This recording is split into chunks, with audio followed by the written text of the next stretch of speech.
How's everybody doing? Thanks everybody for coming out. This is the contribution to Black August from the National Conference of Black Lawyers and the Nat Turner Rebellion, and a host of other organizations, including the National Lawyers Guild, Committee for Justice for Archie Elliott, Concerned, let me look at the list. Let me look at the list part. Long list. Coalition of Concerned Mothers, Committee for Justice for Archie Elliott III, the newly established DC chapter of the National Conference of Black Lawyers, newly established. It had been established a long time ago, and for some reason, we just kind of disappeared, but we're coming back as of this weekend. The DC chapter of the National Lawyers Guild, which has been doing extraordinary work with regard to helping the Black Lives Matter campaign in this region. Gethsemane Baptist Church, the host organization. That's right, we know who to clap for. And in regards to that, we have the Pastor Calfani Drummer, the First Lady, Miss Drummer. Want to let it be known that they have such extraordinary support from the trustees and deacon board that they just called the shot. This facility has been made available to the National Conference of Black Lawyers on reasonable use, without cost, for good work in the community. So look forward to this. This is the Gethsemane Baptist Church and their extraordinary pastor, First Lady team. The National Association Against Police Brutality. Then, of course, the National Jericho Movement, which is led by one of my big brothers, Jihad Abdul-Mumit. He just came in. The Nat Turner Rebellion, a small little group that I'm affiliated with. The Prince George's County People's Council, led by Jonathan Hutto. And WPFW. WPFW has been supporting this sort of work for decades. WPFW has been the vehicle by which many people have heard about this sort of work for decades. WPFW, as part of Pacifica, has been the vehicle by which many people have become informed about police-state violence, other forms of misconduct, mass incarceration, and so many of the troubles that ail us in this society. So we definitely want to thank those sponsors. As we start out, we're going to go right into this matter, and I want to apologize for taking your time and being a little late, but we were just waiting for all of you beautiful people to come out. My name is Thomas Ruffin. I'm the co-lead moderator. The other lead moderator is Miss Stephanie Franklin from Baltimore, extraordinary lawyer. If you want a great lawyer, Stephanie Franklin's the one. If you want the second best lawyer, I'm the one. So we start out with that. What we're going to do very quickly is go through part one of this four-part town hall meeting. The four parts are going to be this. Stephanie and I are going to introduce to you a sampling of 15 nonviolent tactics that could be used to fight against the police state. We're not saying that these are the only tactics. We're not condemning violent tactics if and when the time arises and the people are ready for that.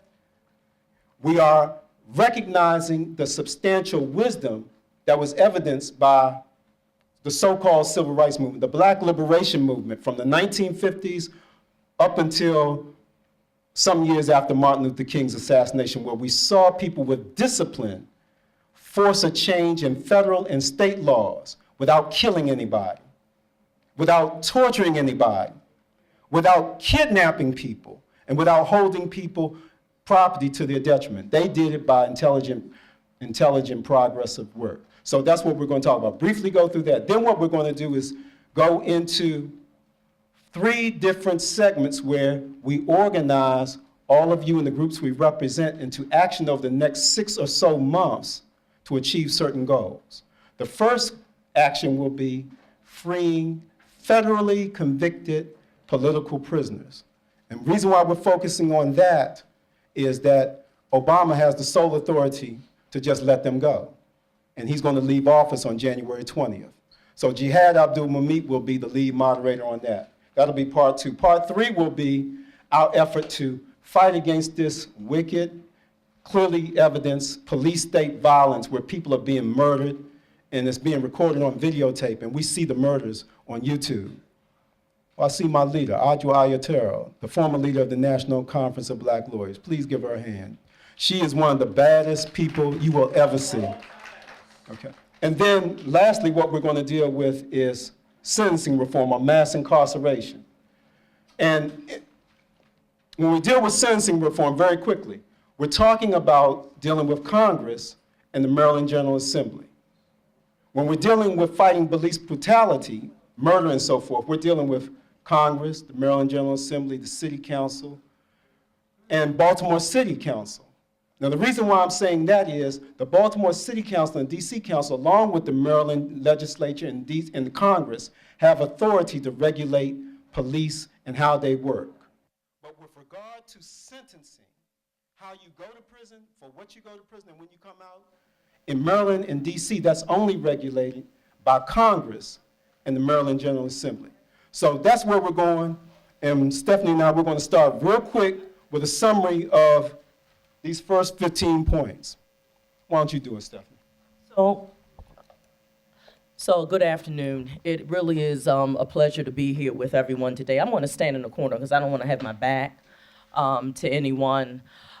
So I want to first start off by thanking Thomas for having the vision and the certitude, and the fortitude to organize this very important town hall today. So thank you very much, Thomas, for that. Second of all, I need to get permission from my elders in the room to allow me to be able to open up and speak to all of you today. So elders, anybody 70 and older? Did somebody say I had permission? Thank you very much.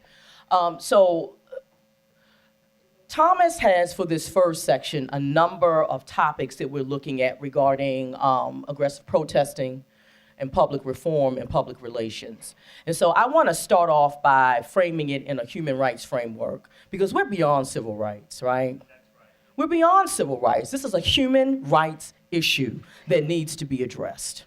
Okay, and there are forums for us to address these issues that our ancestors have done long before we even thought that they did. Part of the issues have been that there has been a disconnect in knowledge. There's been some continuous knowledge, but there are people, there are our ancestors who have been fighting for this opportunity to say, we are human beings, treat us as such. Let's look at the state of what's happening to African people all over this world for centuries. We can't forget that. And we're hoping in this town hall meeting today that we can begin to look at the number of avenues that we are being attacked by the government, by white supremacy, and what that means for us as African people in this country. So, having said that, I just want to open up just a little bit to talk about what human rights are, and then I want to get into the sampling of topics that Thomas has put together for us today. Everybody in here has a human right, just for the sheer fact that they can breathe air, that you are a human being. And it is an onus, it is incumbent upon this world to treat African people in that way. If you look systematically all over the world, it is us as African people who are at the bottom of everything. We top every social, economic, political, and cultural issue in this world. Period. And for black people to fight for black people and say, Black lives matter, they do matter. It is up to us to make sure that they count and that they matter. So having said that, let's talk about a little bit of these aggressive protesting tactics and techniques that we want to sample in this first panel. And so the way this was set up was that there will be people who will be witnesses that will speak to a particular issue that has impacted them. And then we will have moderators who will offer strategies to attack that particular issue. So I want to open up and I want to bring in my brother from Baltimore, Michael Scott. Michael is the founder, president, and CEO of Equity Matters. He's been very, very involved in resistance and protests with what's been happening in Baltimore to Freddie Gray. And everybody's familiar with the DOJ report that just came out last week on what was happening in Baltimore. But newsflash, it's just not happening in Baltimore, right? So Michael, I want to hand you this mic, and I want you to talk about some of the strategies that you believe and that you've experienced in terms of protesting that will really help to push for human rights for our people. Thank you. Good afternoon, everybody. I'm going to start slow and then warm it up as we get going. We're speaking to elders. In the middle of protests, I had a chance to go to a gathering of elders in Asheville, and one of them said, do you think Obama's paying attention to this? And not about Obama-centric, but like back in the civil rights movement, when people were engaged in deep strategy, they had to call cabinet-level meetings. They had to stop what they were doing and think about what the implication. Do you think they're really? Do you think they're really paying attention to this? And we talked amongst ourselves, and they said, well, they're probably paying some attention, but it's not the core. We haven't done the strategy and the organizing to make them pay attention in the way that they do. And so then the question was put forth, so what would that look like? Well, what are they paying attention to now? Well, right now they're paying attention to things like trade, the Trans-Pacific Partnership Agreement. And someone said, hold on now. See, now you're talking, but now let's be clear about what that means. And I'm going to talk about this in hypotheticals because I don't want to violate any federal laws here in conspiracy, right? So I'm cognizant of the media. But someone said, well, so if you wanted the president and the cabinet to pay attention in the middle of the TPP negotiation, you shut down the port of Baltimore. You shut down commerce on 95 in both ways, right? But now you have to ask yourself the question, if you employ those tactics, have you done the work? Because someone's going to federal prison. Do you have bail money? Do you have legal fees? Good lawyers, Stephanie, that can handle this level. Do you trust each other enough to start doing these kinds of things, right? And so when we brought that back home, I had to answer the question, I don't think we do yet. And I think what we saw was some seedlings of that, and you saw some of that happen, but it was not well organized. But the question got asked, though. And so I think what's been happening since then is that people are self-organizing in ways that are asking real power-centric questions about how do you move an agenda, how do you build power for people, how do you align your interests with things that will be undeniable, right? And so for me, if we're going to be effective in whatever we do, we have to start with real power questions and begin to look at what the alignments in relationship building, what resource development has to happen to be able to address some of those things. So I'll just pause right there if I can. And so I wanted to ask, we want to throw it out because this is a town hall meeting. This is just not about specific people speaking and acting as if only one particular person or a few people have a concentrated space or area of expertise. This is what was called a town hall meeting. So having said that, is there anybody in the room, and I want to engage the youth some because you all are fueling us in ways that are making us very proud and very happy. Are there any, from the youth first, if you can respond to this, if not, anybody else? Do you have ways that you can think about that we as African people can begin to build on what our ancestors did in terms of organizing and then moving us forward to make life better for African people? Youth, I'm gonna give it to you first. If you can't answer that one, that's all right. We have plenty of time to bring you in. Okay, it's okay. You look like you want to say something in the red. I'm gonna give it to you. You and family here. This guy sitting next to me and I were talking about this earlier, but during the civil rights movement, we were saying that there's kind of like a central power structure that was kind of pervasive throughout the country. That they were organizing and planning together so that if something was happening, I think someone brought up the point that Dr. Martin Luther King's right-hand man would cause some trouble in one city in Alabama so that Dr. King could go somewhere else and the police couldn't stop him there, and he could get the attention of the national media. But yeah, I don't know. I don't know much about this. I'm here to listen and learn. So. Very good. Thank you. Yes, Esther.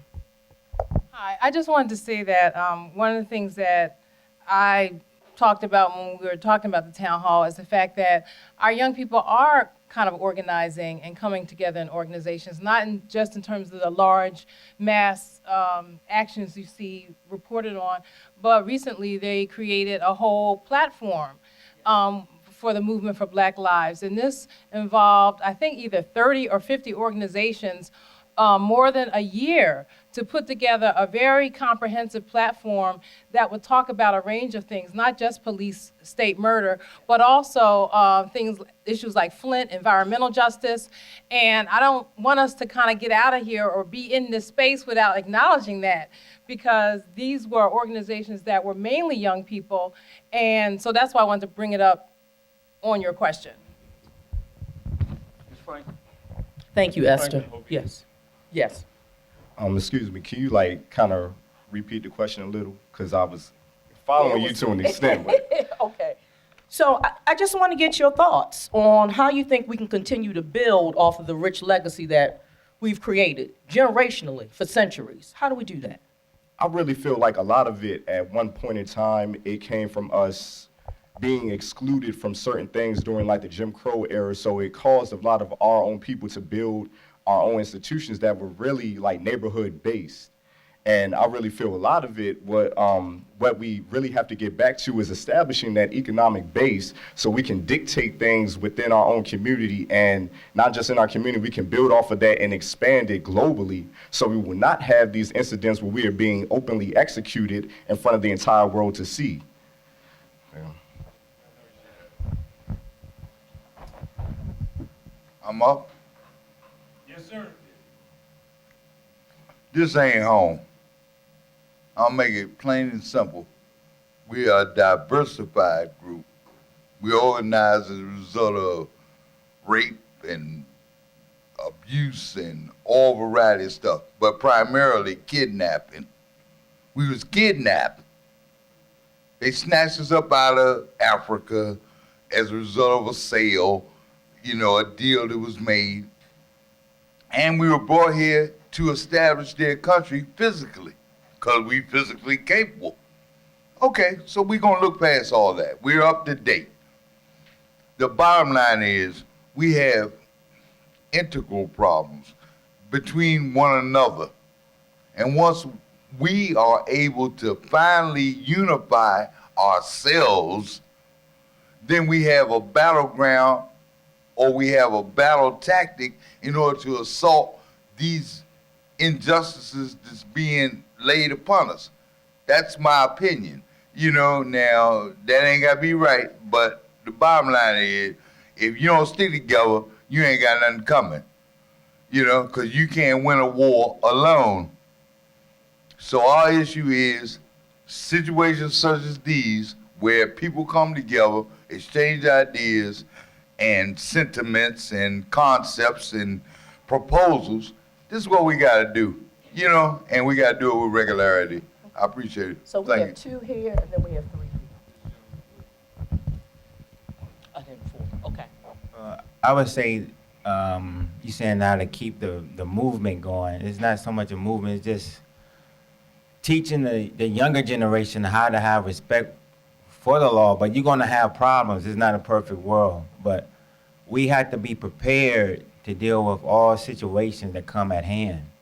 And even we had to, if you had to band together like on your block club, have a block club and say, listen, we're not going to tolerate police brutality. You had to train the officers that learn how to engage with the public, because I remember when I was in Florida, just to real quick.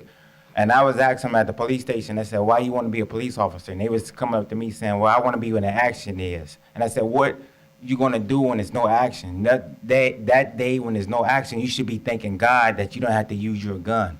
See, you had to be properly trained. But we had to teach our younger generation how to respect the law and know their rights. Do you know what a legal search and seizure is? When a police officer pull you over, you have every right. You can tell them no. They don't supposed to search your car unless you give them the legal right to. So remember that.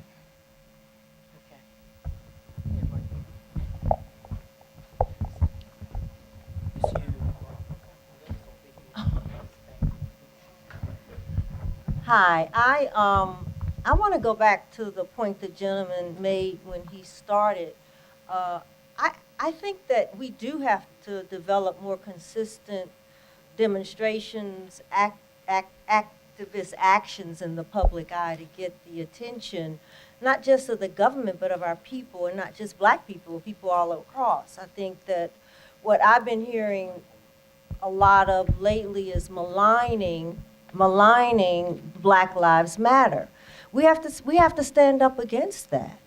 We have to speak against that. We have to support their activities, because I think from what I've heard, and I may be wrong, that they are being accused of things they haven't even done.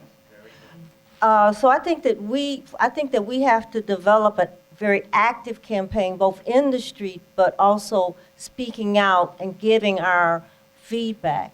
The other thing I want to say, the other point I want to make is our movement since enslavement, since the movement for abolition, has never been 100% black people, 100% anybody. So I mean, it's sort of like, and Kichi and others know with our reparation movement, people saying, well, everybody has to support it. No, everybody doesn't. We have to have a critical mass. And the critical mass is not even 50%. So I think that we have to begin or continue, because I think Stephanie's point is correct. This isn't just something that started now. We have to continue to build on that, and I do agree, have agreement on actions, but not be dissuaded because it's only 200 people that show up. Because 200 people can block a road. We did it on 14th Street years ago. They blocked the 14th Street bridge for other things. So I do think we need to talk about aggressive actions. We need to talk about getting statements out to support Black Lives Matter and refute the allegations that are being made about these aggressive protesters. Kim.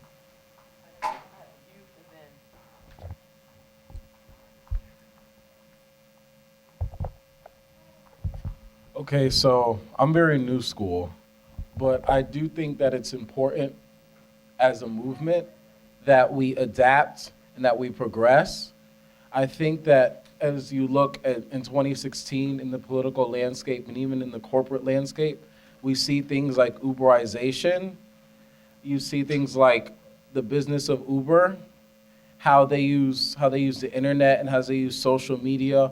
They spread codes. They use, instead of using brick and mortar like taxi services do, we don't need brick and mortar to progress. We need to spread our ideologies through the internet and through using social media and the hashtag, which is very important, which we've been using already. We need to recruit young people and not alienate people.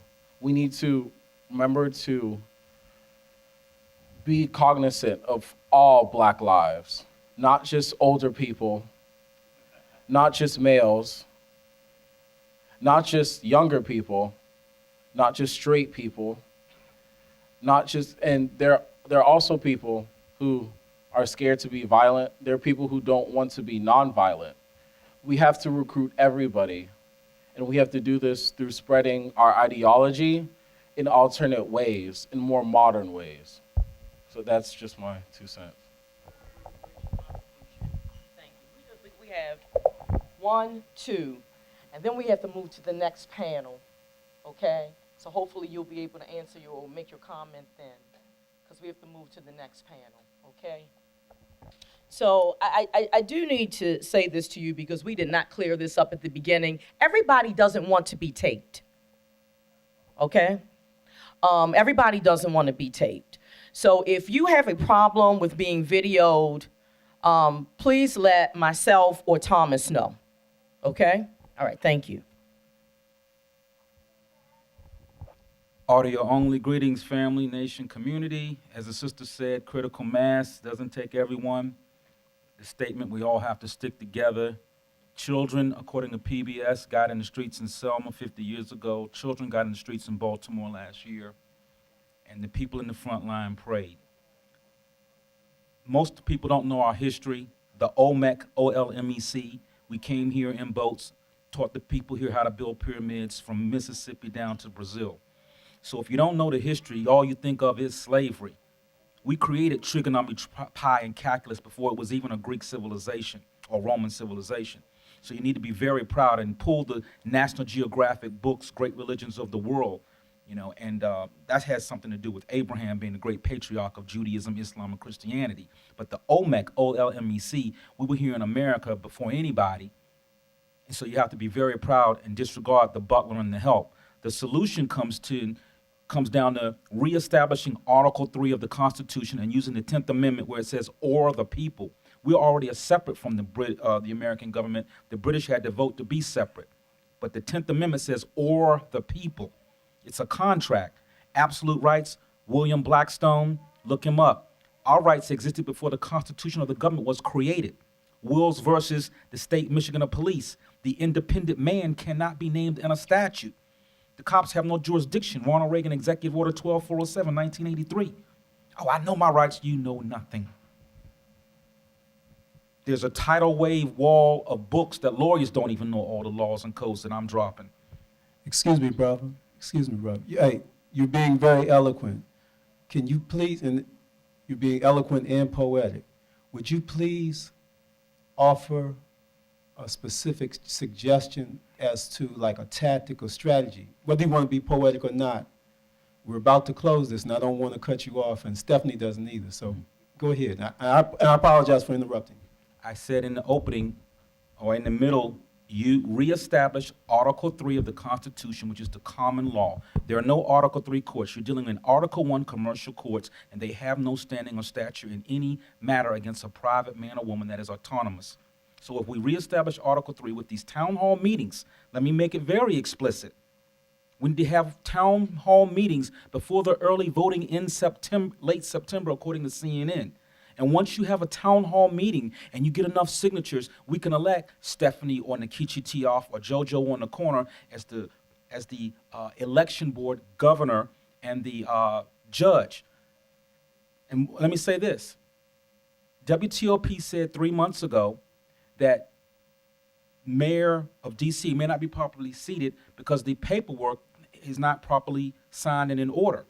And that goes across the nation. I could cite some other case law where it says if there's no de facto government, there is no de facto officer. So I'm done. If you have a town hall meeting and reestablish the Article 3 of the Constitution, which is the common law, which is God-given law, then everyone has to come back to court who got off with murder and chopping people's heads off, shine buying here in Montgomery County. I'm done. Peace and blessings. Holla. Keep me off the camera. Don't shoot me even on your private camera sitting there in the crowd. Peace. This is police state.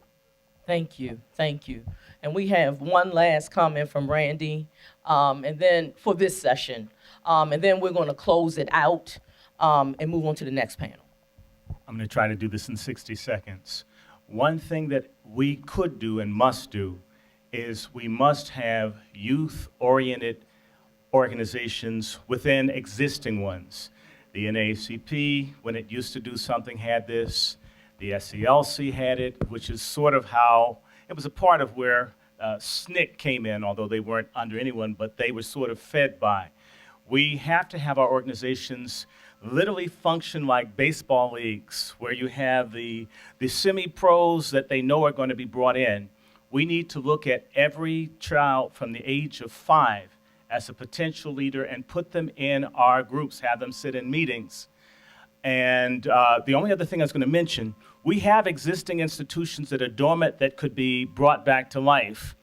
A gentleman that's sitting in here is the great-grandson of Bishop Smallwood E. Williams. He's sitting right back here.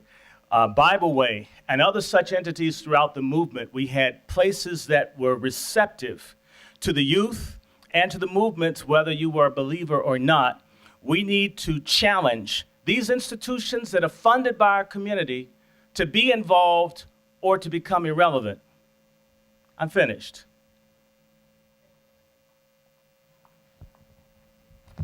So at this point, Thomas is going to summarize this session, and then we're going to move on to the next panel.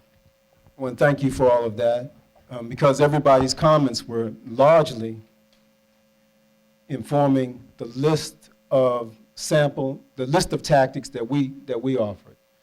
And then there were a few others, thankfully a few others that we hadn't thought of. So we're going to go quickly through what is listed by the host organizations. One that I heard oftentimes, building alliances among all of us who are fighting against injustice. If I've got a group, there's no need for me to be so protective of my group in this agenda that I won't join with Miss Elliott's group or Ajua's group. We are much stronger when we coalesce together or build coalition, rather than we're trying to beat the most powerful organization of people on the planet, my little group and me, myself, and I. It's just not going to happen. Number two, aggressive, untraditional public protests.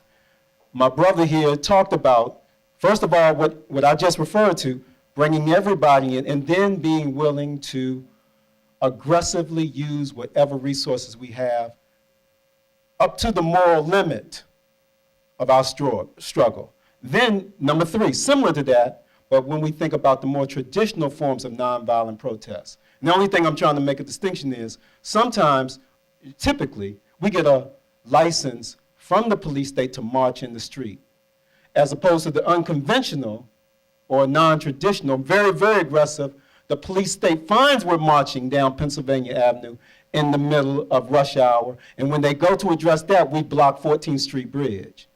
No license, no attempt to get a license, but to bring the injustice that we're fighting to the fore. Number four, defeat the revenue sources of municipal state governments, such as photo radar or the Target Mall. Every purchase you make at Target Mall or every purchase you make at National Stadium leads to a small surcharge tax to the DC government. So if for some way we could stop, as was suggested by Radical Actions, all purchases at Target Mall or all purchases at National Stadium, that could be effective. Number five, and this shouldn't be just exclusively to high school students, but if we could be so vigorous in our adult activity in opposition to injustice, that high school students would walk out and join us or even lead us, that could be a very troubling factor with how the police state run. Take, for example, the history of Soweto, how the students walked out and the revolution made a tremendous advance with that walkout by the students. Number six, boycott targeted industries. Number seven, traditional press conferences. Just a traditional press conference outlining the grievance, saying what we intend to do, and outlining what our goals are.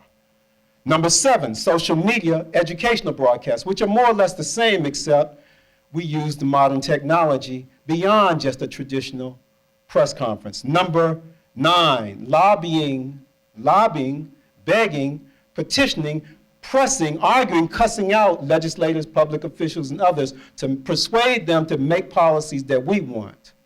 So, and also providing legalized bribes, that's campaign contributions.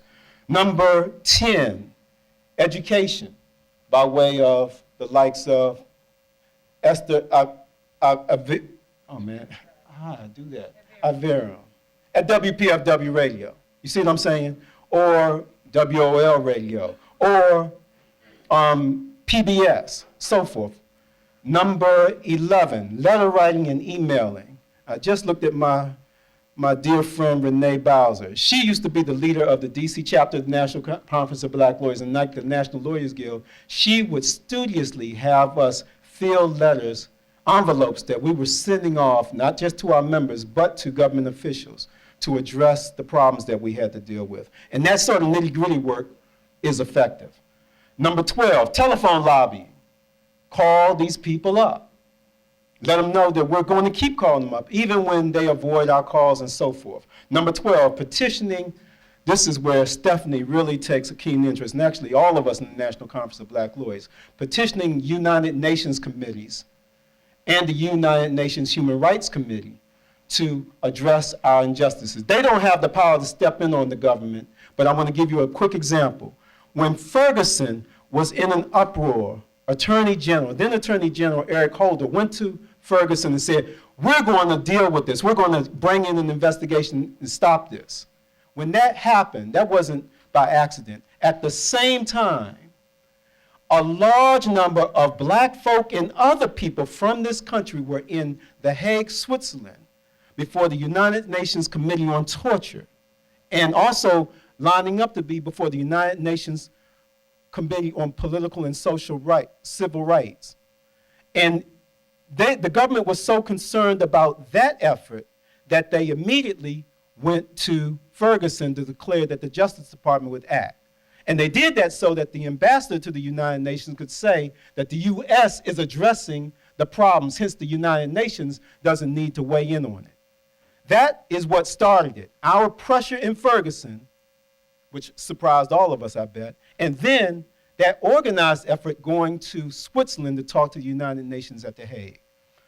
And then 14 in D.C., the D.C. ballot initiative. In D.C., the people can put aside the city council and the mayor and pass laws themselves. Some other jurisdictions can do that too, but in D.C. we can do that.